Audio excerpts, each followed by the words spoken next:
Wicket নিয়ে salute দেয়াটাকে নিজের iconic celebration বানিয়ে নিয়েছেন টেস্ট স্পেশালিস্ট পেসার এবাদত হোসেন চৌধুরী।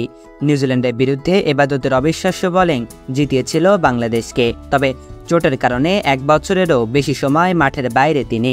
হাঁটুর জটিল অস্ত্রোপচার ও দীর্ঘ পুনর্বাসন প্রক্রিয়ার পর কয়েক সপ্তাহ ধরে বোলিংয়ে ফিরেছেন তিনি। যদিও শতভাগ দিয়ে বোলিংয়ে ফেরার আগে এবাদতকে আরও কিছুদিন অপেক্ষা করতে হবে।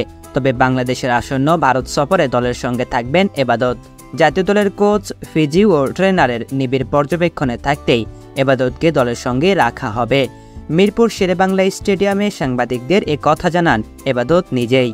চোটের বর্তমান অবস্থা জানাতে গিয়ে তিনি বলেছেন, আমাকে ফিজিও ট্রেনার এবং ফাস্ট বোলিং কোচ যে প্রোগ্রাম দিয়েছেন সেটা ফলো করছি। এখনও 100% সামর্থ্য দিয়ে বোলিং করার অনুমতি পাইনি। আমি 70 থেকে 80% এরকম কাছাকাছি সামর্থ্যে কাজ করছি। আমাকে হয়তো ভারত সফরে দলের সঙ্গে নেওয়া হবে। সেখানে বোলিং সাপোর্টটা পাবো, ডাক্তার, ফিজিও, ট্রেনার সব সাপোর্ট পাবো। সেখানে গিয়ে আমার ফিটনেস পরীক্ষা করে দেখবে, এরপর সিদ্ধান্ত নেবে। দ্রুত উন্নতি হলে ভারতে ম্যাচ খেলে ফেলতে পারেন এবাদত। তা না হলে আগামী 15ই অক্টোবর শুরু হতে যাওয়া জাতীয় ক্রিকেট লিগ দিয়ে প্রতিদ্বন্দ্বিতাপূর্ণ ক্রিকেটে ফিরবেন তিনি। এবাদত বলেন, ফিটনেসটা ওইভাবে যদি উন্নতি হয়, ম্যানেজমেন্ট যদি সন্তুষ্ট হয়, যদি ওখানে খেলিয়ে দেয় তাহলে খেললাম, যদি না হয় তাহলে আমাদের ঘরোয়া ক্রিকেট আছে সেগুলো খেলবো। ভারতে এবাদতের মধুর স্মৃতিও আছে। 2019 সালের ভারত সফরে বিরাট কোহলিকে আউট করে সেই বিখ্যাত সেলুট দিয়েছিলেন তিনি। আজ সেই স্মৃতিচারণাও করলেন এবাদত। বিরাট কোহলিকে 2 বার আউট করেছি, এটা আমার গর্বের ব্যাপার। আমি যত উইকেটই নিয়েছি বেশিরভাগই বড় বড় উইকেট। আমার ডায়েরি খুললে ভালোই লাগে। এদের আমি আউট করেছি, ভালোই লাগে দেখতে। দেখা যাক, ভারত যাই, যদি সুযোগ হয় তাহলে খেলার চেষ্টা থাকবে।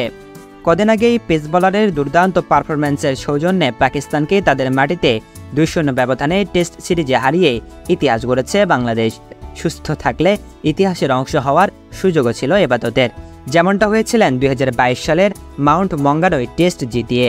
এ নিয়ে কিছুটা আক্ষেপ থাকলেও এবাদত স্বপ্ন দেখছেন উজ্জ্বল ভবিষ্যতের। আফসোস হয় আমি 13 মাস খেলার বাইরে। এমন একটা চোটে পড়েছি, সুস্থ হতে অনেক লম্বা সময় লাগছে। খেলোয়াড় হিসেবে বাইরে থাকা অনেক কষ্টের, তবে মনে হয় না বেশি দিন লাগবে সুস্থ হতে। আমিও খেলবো, ভালো করার চেষ্টা করব। ফাস্ট বোলিং বিভাগের প্রতিযোগিতার উত্তাপটাও টের পাচ্ছেন তিনি। এবাদত আরও বলেন, অনেক সুস্থ একটা প্রতিযোগিতা।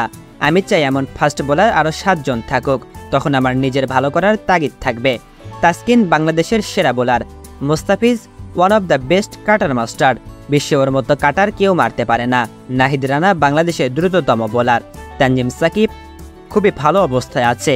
এই যে একটা প্রতিযোগিতা, আমি চাই এটা সব জায়গায় থাকুক, তাহলে আমাদের উন্নতি এমনিতেই হবে। তখন দেখবেন সবার খেলার ধরন বদলে যাবে।